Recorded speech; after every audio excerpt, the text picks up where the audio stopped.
Hi there. I just want to show you a quick video on dodging and burning and just how to enhance a image with that dodging and burning layer. So what I've got in front of me here is an image that I've taken in a recent outing at Yamba of a swimming pool in the dawn light. So I'm quite happy with it, but I wanted to actually add some detail in this area here. So what I tend to do is create a new layer. Now this layer I've created here is, well, this one's a curves layer. So what I did is grab this tool here, and I worked out I wanted to bring out the highlights. So you can see here, this tool, this one here, wherever you put the mouse, it shows you on the curve line here where that point falls. So that's actually in the highlights there, and this is in the shadows over here. And up here is the highlights.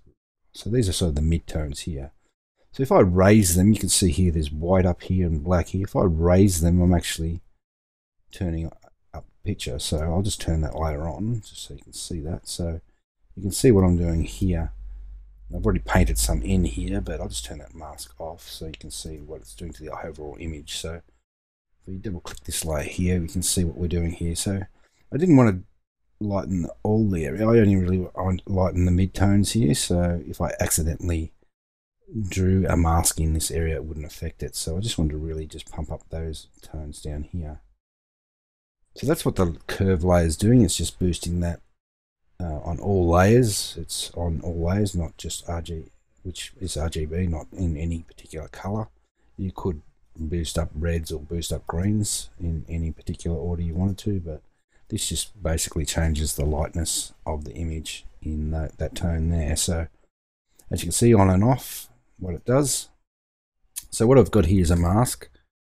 This mask, I hold shift down to click on it to show you what it is doing. I'll hold down alt, and alt will show you the actual mask. So what we've got here is wherever it's black, as you can see here, it's not letting that lightness come through. Wherever it's white or grey, it's letting it come through. The percentage of grey is closer to black, the less it comes through. The closer to white, the more it comes through.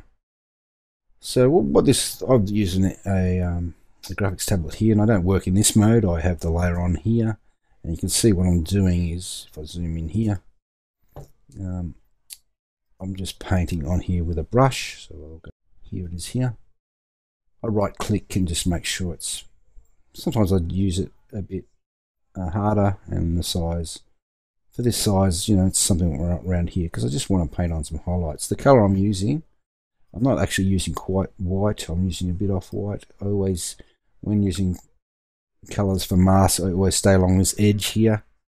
It's just so that you always stay in the realm of black and white. It's no big deal, but it just makes it easier. So I've got a lighter color there, and what I do is just pick out highlights here. With the mouse, I'm just clicking on there.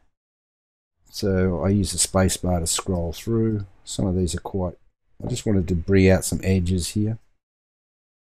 There we go. Now they're quite strong here, they're quite harsh, and that's because of this hardness factor. If I go here, it's a bit lighter on the edge. If I change it to here, it's going to be harder. So you can see the difference of the edge there.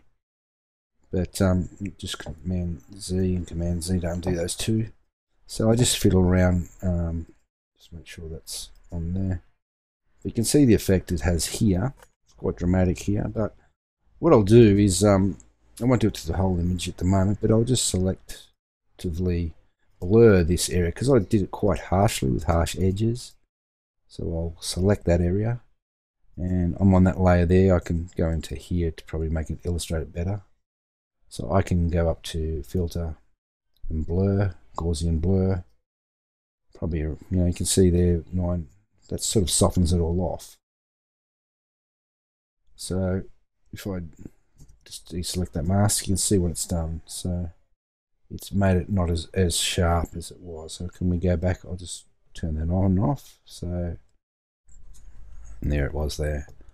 So quite dramatic change. If I thought that was too harsh, I could do the Gaussian blur again. So I'm on that layer, Gaussian blur. I don't want it as harsh. can actually see it live here. You can see what it's doing. So about that sort of pixel density works for me. So when I get back here, you can see the effect. So it sort of gives that sort of a bit more texture and detail. If then it's too strong, you can also go back and drop the opacity.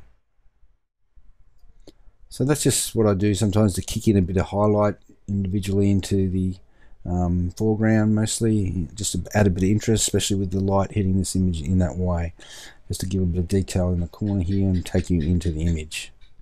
So just sort of show you a bit of that, and I hope that helps. Cheers.